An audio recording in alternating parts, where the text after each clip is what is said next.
let's start with overtime. Me and Kyle on the other podcast were talking this week or last week about, could this game live up to last year? And usually a pretty easy answer to say, well, no. And I think it was me that said, I hope we get some sort of play call at least, kind of up your sleeve for a game like that. And it looked like y'all did at the end. Just kind of take me through what that play call was. Tried to. Um, the last time I ran that play was in 2014 against Saraland, the championship. Uh, we s- Oh, we scored on that, I think. Um, and so I haven't run that play in 10 years, but um, I don't know. It's not really the where I wanted to be on the field to run it. But I felt true. like I thought we might could catch them in man down there. Um, and our we didn't really run the protection like we were supposed to. And it was okay, but their end, I mean, he came up the field way more than I anticipated him doing that. So he kind of blew up the play, and Marlon just ran around and made a good play. I mean, it wasn't anything Yeah, special that I did. I mean, it was really yeah, more fortune than anything. yeah. Well, so like, what is that play call like? Like, just take me through the snap and who all touches the ball and just how it kind of unfolds. So, I mean, that play was made famous by the Eagles, the Philly special where they Yeah, but we actually ran that play. A lot of people ran that play before they ever ran that. But basically, the quarterback just kind of makes it look like he's checking something, and it's just a direct snap to the running back, and he runs one way and flips it, and so it's like a reverse, and then it's quarterback kind of slips off into the flat. The corner did a pretty good job of kind of smelling it out a little bit. Our backside receiver didn't do a great job of like running him off. He just kind of stopped, and so I mean, I wouldn't say it was really a well executed play. Um, I had another one that I probably should have ran on the goal line. Um, in that kind of short yardage area, but I talked myself out of it. I thought we could pick up a yard and just couldn't. So I talked myself out of it. I probably should have done it. well, you can save that one, whatever it is, for another moment, right? Yeah, I mean, when you play Thompson, man, you got to have a bunch of bullets ready to Yeah. go. Those big games like that, you got to have some stuff just in case. So I just wanted like last year we did the little tackle throwback and um, so I mean, you got to have some trick stuff against them because they're just too good. Just straight up everything. The whole game is pretty difficult. How big a game, like, because in the grand scheme, it's not a region game. It is a good test, obviously, that kind of thing. I mean, Yeah. is it as simple as y'all treat it like every other game? Is it bigger? Well, how did y'all kind of treat the week? I mean, honestly, I mean it is just another week for us, and I'm sure it is for them as well. Yeah, it's a big game, and the competition's good, so everybody's attention's a lot better throughout the week as far as preparation goes. But yeah, the way I explained it to them was just, last Monday was yeah, obviously it's a huge game. It's got, just statewide implications as far as, is Clay this good or is Thompson good? You know what I mean?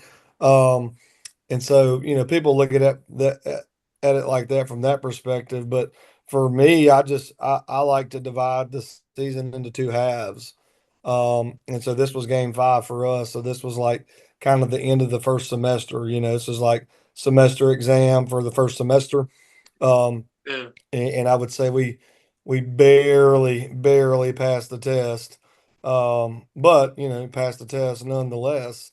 And so really starting this week's kind of the second half of the season, and these are really more toward our goals than anything. Obviously winning the region, that's our first goal, and winning all of our home games. So yeah, I mean don't I'm not trying to short side Thompson. Yeah, it's a huge win. Sure. Anytime you can go over there and beat them, I mean it's good for your program, as far as a nationally recognized, you're beating a nationally recognized team when you do that. But I think we are as well. I just think our kid, the whole, our kids, I think felt a little, I mean, they had a little chip on their shoulder. I mean, nobody picked them to win except maybe some local One people guy. here. And then, Yeah. um, we're homecoming. And so, I'm in the party. The consensus is, it's a, to be picked as homecoming, it's a slap in the face, Yeah. and I know some, I know scheduling has plays into that some, but Yeah. I Yeah. mean, it's for me to use that as motivation for our kids, and they bought into it, and we knew about the fireworks show, and it seemed like the script was already written, that it was just a foregone conclusion that they were going to win, and they were going to have this wonderful fireworks show, but we just wanted to rain on their parade, literally, and I guess metaphorically, I guess. Yeah. I heard your post game. You enjoyed those fireworks, right? Well, I mean, it's just, we didn't have to spend all that money to get them, so it was nice to enjoy them. Those were nicer than the state championship fireworks. Yeah. No, Yeah, they went those all were out. they really did. So that was a Yeah, homecoming thing for them. yeah, yeah. So I thoroughly enjoyed the fireworks. That was awesome. I mean, it made it Yeah. that much better. Yeah, I saw it show up in some photos and stuff post game, and It's cool. that It's cool. those looked really cool. Yeah, So before we turn that page back to Mountain Brook and region play, this not I mean you've been a Clay guy forever, not just this team, but and this is probably a question that along the lines of something I've asked you probably a million times, but how do Clay-Chalkville teams keep doing this? Like the grit, the no quit, that kind of team. Where does this seemingly every team's attitude has this kind of grittiness about it? Where does that come from? I mean, probably. I mean, a lot of these kids just. I mean, how they're raised, honestly. I mean, I think they come, some of their parents are tough on them. Um, a lot of these kids play, park league, different places around Birmingham, and they're not like patting them on the back, when they're 8 years Right. old, 9 years old, and having cupcake parties after the games. Like a lot of these dudes are pretty hard on them as 8, 9 year olds, 10 year olds, and so that's how they've grown up playing football. It's just hard nose, hard coaching. We just grind the crap out of them, really. But they love football, and so that's kind of the X factor is, a lot of them this is what they love. They don't love anything else other than football. And so I think that's a part of it. But obviously, I think a lot of teams take on the personality of their coaches, and so a lot of their coaches here are pretty rough and little rugged, rough around the edges. I think, and so I think a lot of that plays into that. There's Yeah. not there's not a lot of uncalloused hands over here. You know what I Right. mean? It's pretty rough. So I don't mean rough like as in bad conditions. I mean it's physical Yeah. all the time. We hit and we tackle a lot. We lift on game days, and it's just kind of a mentality of just being tougher than your opponent. And that's been in this building that I'm in for probably the last 15 years. Yeah. There's no doubt about it. Let's turn the page. Back into region play. I mean, don't I'm hoping I'm there this Friday night. We'll see. So don't give anything away scouting report wise, but breaking down Mountain Brook and I mean it's no secret they like to run the ball. Yeah. What do you kind of see out of them in any early looks you've been able to have at them or things you know about them? Yeah, there's no, it's kind of good we're playing them after Thompson because there's no room for any kind of, celebration to linger. I mean, like that game is glad we won, but I mean, Friday night I was really literally already thinking about Mountain Brook just because I told you before we came on here, it's the hardest preparation that you Mm-hmm. do for any team. Just and that's really both sides of the ball. All the movement they do on offense, the shifting, all that stuff. There's a lot of prep work on the front end to get your scout teams to kind of replicate that. And so you got to be really, really precise and organized on that end. And then defensively trying to get their, simulate what they do because they move in and out of a lot of different fronts and looks and coverages. And so trying to get all those and get your scout teams organized to where they can get a good look at that, see what that looks like tomorrow, and then try to simulate that every day. And so, when you play Mountain Brook, like you it's going to be a tough game. It's usually they shorten the game, and they try to make you make mistakes. So you got to be really, really disciplined on both sides, with just all the kind of stemming and movement. And so it's a game that if your attention's not there, like they can beat you anytime you play them. I mean, crap, they probably should have beat us last year. And that was probably one of the better teams we've ever had here. And they were down there on the 15, 20 yard line with a chance to win it. So I don't, it's not a game that we take lightly at all. Yeah. So that I know I've seen it maybe on Facebook or somewhere, but off the field this Friday, what's the Big Clay tailgate? Is that the official name? What's that about? Yeah, so they're doing like so it's 25-year anniversary of the 99 team and Okay. then the 10-year anniversary of the 2014 championship team. So both Okay. of those are going to be presented, I guess, maybe together during the game. So it's just almost like a big reunion. Kind of like what homecoming's supposed to be, but just kind of specifically, groups of people from those time periods. I think a lot of the coaches from the '99 team, Coach Riddle, Coach Ryan, some of those guys, will be back. I think Mr. Mike New may be in the press box doing the PA for this game. So it should be a special game. Hope we don't suck and play well. Man, that's gonna be. Are you gonna have any time? Like I know it's starting at like soon as school's out or something, right? The tailgate part, like it's like all Oh, afternoon. I don't know. I have no So, idea.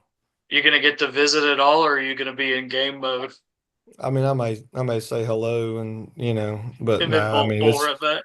nah. We'll let them have fun with that.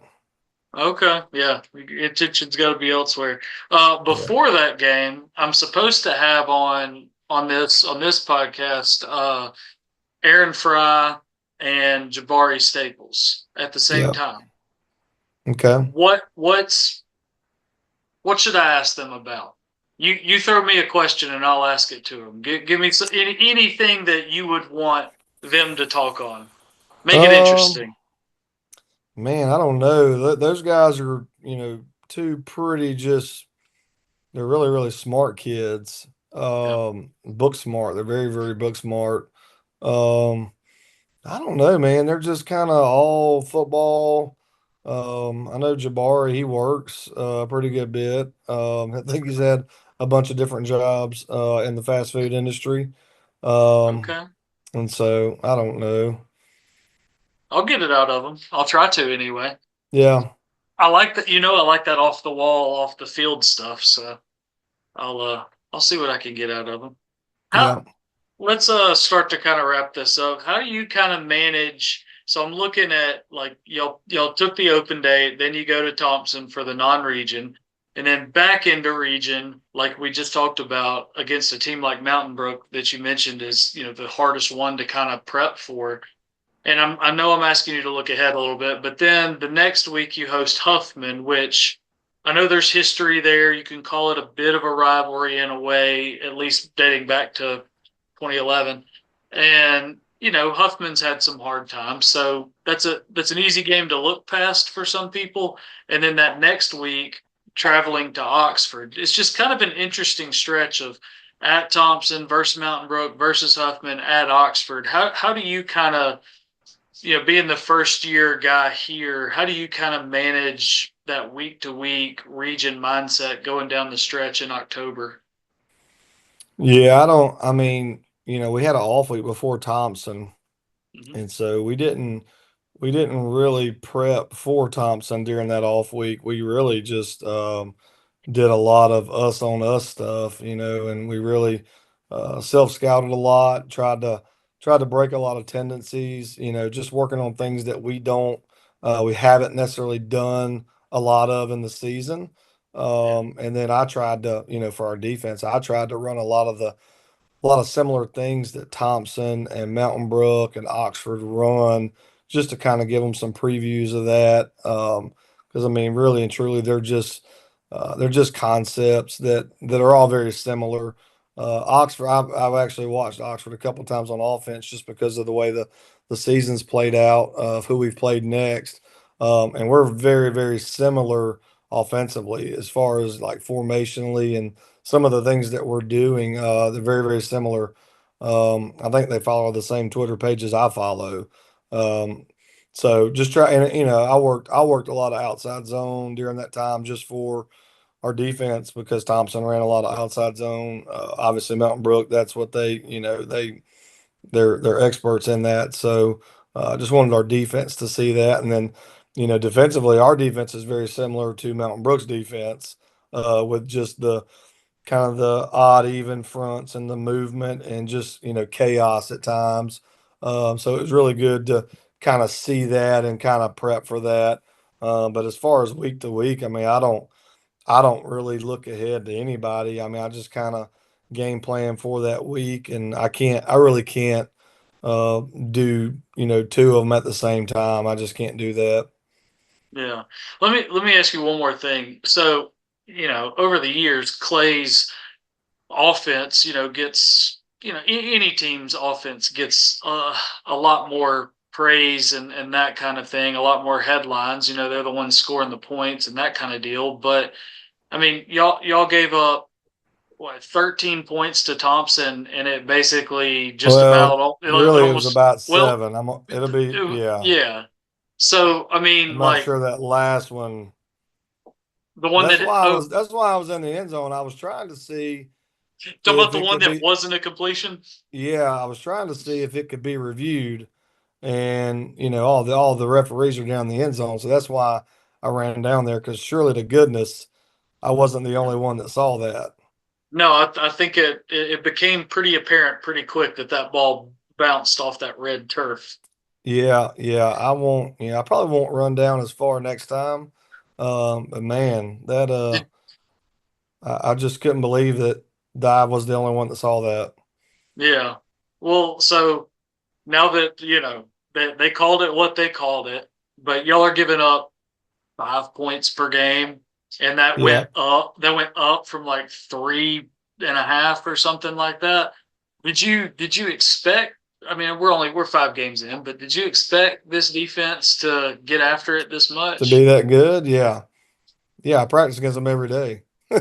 I mean, I know what's good and what's not. There's a lot of things that cause me problems. If I'm not, especially if I'm not scheming our defense up at practice, if I just go out there and just run what we run, a lot of it doesn't match up very well against it.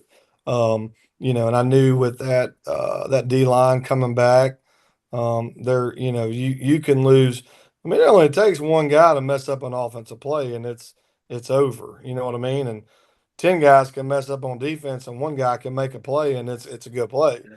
Yeah. And so, I knew with Patrick and Junior and Nakarius coming back, like any of those three is a nightmare. And then you add Colton in there, um, and he is really a dominant player at that nose spot, which we didn't really, Junior was there last year, but that was more out of necessity than anything. But the way Colton plays, he can kind of anchor down right there in that A gap. And then both the linebackers there, they were kind of the question mark of, just lack of experience and replacing DJ and Carlos. But like TK runs around like a ninja. I mean, he's wild. And so both of those guys, Isaiah and the box have done really, really well of just making tackles. Um, so yeah, I knew they could be really, really good. And then the secondary, like it helps when you get that much pressure that quick because, you know, you don't have to cover that long, you know what I mean? And so, Yeah. um, I thought they did, phenomenal job. They really did better than I expected the other night. I don't know. I was surprised, but happy at the same time because I'm like, yeah, I mean, sometimes I forget, just offensively when we do. Like I felt weird, like we won the game, but I felt like, man, if we punch any of those red zone trips in, like it's not close, Right. or at least they don't have enough time probably to Sure. get back in it. But at the end of the day, like I forget, like, well, defense is on our team too, and so that's a good thing, man. And they've played solid every week, Yeah. regardless of who they're playing. So very very very proud, Coach Elviston and them, man. They do a good job, just kind of preparing the kids, and there's a lot to it. It's pretty complex at times, just the movement that they do. But the kids get it, and Yeah. they do really good in the game. How would you? We'll end on this. That collective unit, all 11 guys out there together. How would you kind of describe that defense? They're very fast, Fast. very very fast. And they twist and they slant and they stunt and they bring a lot of pressure, and they're very very aggressive. And you know, we've got a little bit of depth that we've kind of added at DB this year, as the season's gone along. Um, and so, and you got Starks back there and Christian Blackwood, but Dion, I think Dion's as Yeah. good as corner as there is. And Yes. he probably doesn't get, that much publicity, but not a lot of nobody throws to him either. Yeah. And that's for good reason. I think, and also I think he had 13 tackles Friday, which may be a Whoa. record for corners. Wow. But dude, he's a physical kid.